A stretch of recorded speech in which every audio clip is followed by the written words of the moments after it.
Stop looking for everything to fall in place. Like, stop looking for this massive breakthrough where you just know how to play any and everything, and now all of a sudden you're you're a better musician than you ever imagined, and you're better than you ever dreamed. Stop looking for that moment or that day where everything just falls in place. Okay, it's not gonna happen like that. Now, you can grow like crazy. You know what I'm saying? Like, you can really like take off. That's more realistic than just thinking that one day just this magical thing is going to happen and you're just going to be just phenomenal. All right. So look, I'm Trey Cross. I'm the founder of the Cross 3 Network. So check this out. There's a few things that you have to understand, and really, when it comes to being a musician and growing musically, perspective is everything. Perspective is half the battle, I would say. Perspective is half the battle. Understand and know that it's good to be realistic. You know what I'm saying? Like, you got to be realistic about it, but at the same time, be optimistic. Okay. So believe in yourself, but understand you have to be real at the same time. Okay. So not understanding this will lead to a ton of frustration. It leads to stress, and you end up giving up.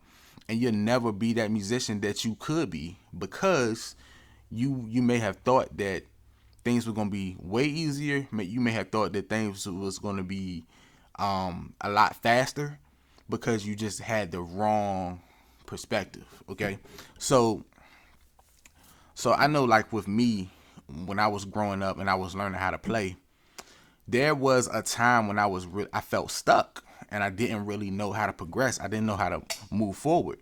And so there was three things that I learned, and it helped me to keep moving forward regardless. Okay.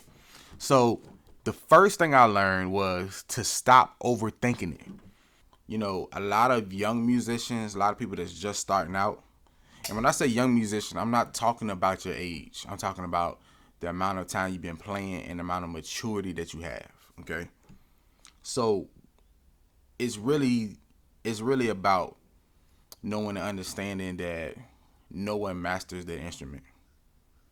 So and not only understanding that no one masters their instrument, but also understanding that this is a lifelong journey. Okay. So don't be in too much of a rush, but understand it's like, don't be hard on yourself, but keep pushing.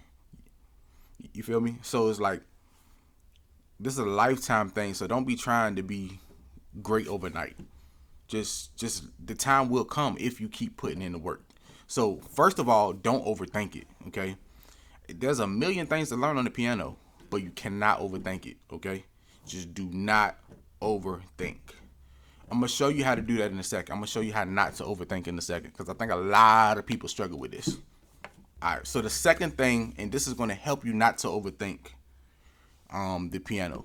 The second thing you need to focus on: what is the one piano skill that you need to learn to master right now? Look, there's no right or wrong answer to this, because we need to, all of us need to master everything. So just all you gotta do is pick one. Don't overthink it. Just pick one. Because here's the thing: you can have a list of 15 different piano skills that you need to master.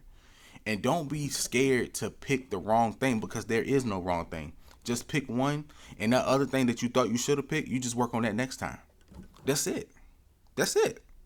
So if you know you need to work, if you know you don't know your diminished chords, then, and you know you need to work on your major scales, and you need to work on your dominant seventh chords.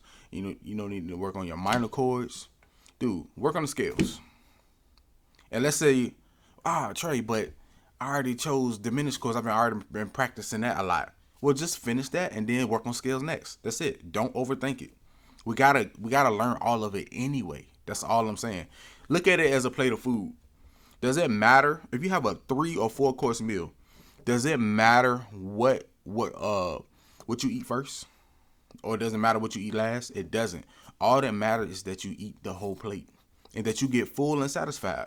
So that's the same thing with piano. Don't worry about what you do next. Just do something. All right. So number 3, last but not least. Look, before I give you number 3, I have a free piano cheat sheet that I want to give you. So I want you to download it. I'm gonna send it straight to your email. So all you gotta do is click the link, get the piano cheat sheet, and there's a whole list of fundamental piano chords that you can go back and reference anytime you want. You can keep it on your phone, your tablet, or your laptop. Okay, so go ahead and get that. All right. So number 3, all it is so simple, but so few people do it. Have a practice schedule. All right. Practice the same time, the same place, every day if you can. Sometimes I know, like the way my schedule is set up, sometimes my schedule is like in the middle of the week, it's like it flips upside down and it's totally different. But that's okay. But just adjust. But have a practice schedule.